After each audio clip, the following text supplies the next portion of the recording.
Ma il male della Sardegna è sempre stato la mancanza dell'acqua. E la mancanza dell'acqua si ripercuote anche sulla città, sulla grande città di Cagliari. Non sono rari i periodi in cui a Cagliari ci sono appena 3 ore di acqua al giorno. E la popolazione continua a domandarsi, fino a quando? Per cui alla grandiosità delle opere deve corrispondere un adeguato fattore tempo necessario per portarle a termine. Se da una parte dunque è comprensibile l'impazienza delle popolazioni, dall'altra è ingiustificata la sfiducia che qualche volta affiora nei commenti dei giornali o nei colloqui con le persone. Per illuminare nella sua giusta luce questo aspetto delicato della questione, siamo partiti da Cagliari diretti verso Oristano. Ci fermiamo a parlare con un contadino che sta arando la terra arida del Campidano. Buongiorno. Buongiorno. Noi siamo della televisione. Sì. Lei è il proprietario di questa terra? No, sono un agricoltore diretto. Questa terra non è sua? No, l'abbiamo in affitto, ma comunque ce l'abbiamo anche di noi. Ho capito. Per cosa sta arando adesso? Per il grano. Ha sentito parlare dell'irrigazione con l'acqua del Flumendoso? Sì, come non l'ho sentito. E che cosa ne pensa? Forse sarà troppo difficile arrivare qui, perché sono troppi lavori, dico, passerà tempo. Lei che cosa prevede che coltiverà con l'irrigazione? Diverse cose, si proverà la cosa più conveniente. Dico, invece di coltivare così cereali e grano, si coltiverà altre cose che renderanno di più. Adesso è prematuro stabilire che cosa. L'idea verrà quando ci sarà l'acqua, direi così. E sul fatto che ci saranno più spese quando ci sarà l'acqua, che cosa ne pensa? Certo che ci saranno anche più spese, ma anche più risorse. Così con le spese in più, le risorse sono maggiori e si può fare anche quello. Il suo ragionamento è giustissimo. Ora, una prova di ciò che potrà diventare il Campidano di Cagliari ce la può dare il Campidano di Oristano, verso cui siamo diretti. Nei dintorni di Oristano, il Campidano è già stato irrigato da anni dalle acque del Tirso. Ed ecco il risultato. Invece del grano, cultura povera che dà ogni anno poche settimane di lavoro, per di più oggi realizzato meccanicamente e quindi con scarsissimo impiego di manodopera, ecco carciofeti, orti e giardini in grado di diventare assai redditizi quando saranno risolti i problemi del trasporto dei prodotti nel continente, oppure il loro confezionamento industriale, oppure il loro stesso consumo locale, il giorno in cui larghi strati della popolazione avranno migliorato il loro tenore di vita.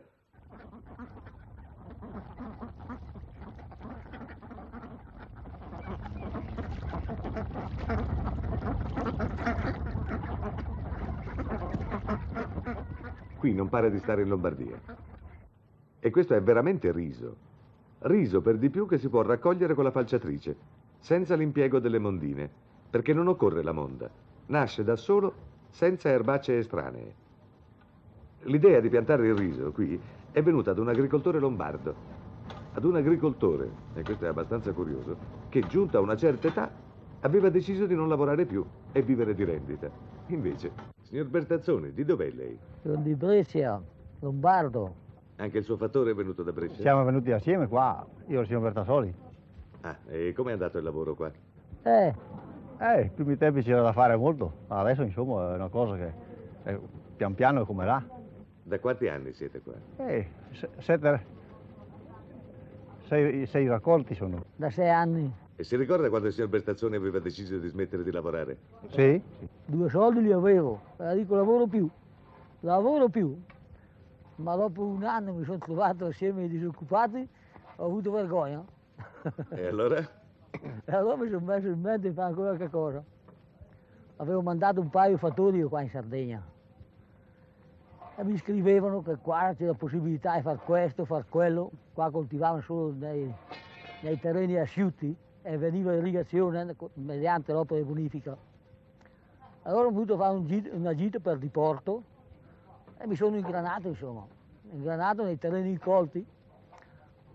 Io ho fatto incetta di paludi, perché mentre qua sono molto bravi nelle colture asciutte, grano, barbabietole, sono bravi qua. Nelle paludi non si raccapezzava niente, di modo che il primo anno che io ero qua mi davano tutti il pazzo. Il poverino deve fallire, perdeva i soldi, e invece attraverso il riso ho indovinato la coltura. Lei quanti ettari ha in affitto? È un po' sparsi in tutta la Sardegna, ne avrò 1 migliaio. Una bella produzione allora. Sì, una bella produzione, sì.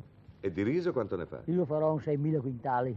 E di altre produzioni cosa fa? Dopo faccio un 15-16.000 quintali di barbabietole da zucchero, poi faccio il foraggio, del grano, 1000 quintali di grano, 1500, faccio i carciofi, di tutto.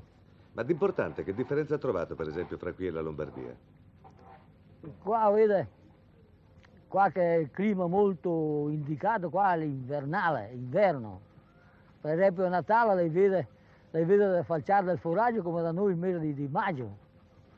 Gli erbai che si seminano qua in autunno, no? E in novembre, dicembre, gennaio qua trionfano, mentre da noi è tutto gelo.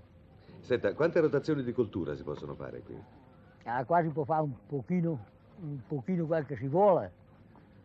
Cioè, per esempio io in quel terreno lì vicino ho raccolto il grano ai 20-22 maggio, ho seminato subito il riso, non trapianto, che il trapianto si può fare anche dopo, ma semina proprio così, è già maturo.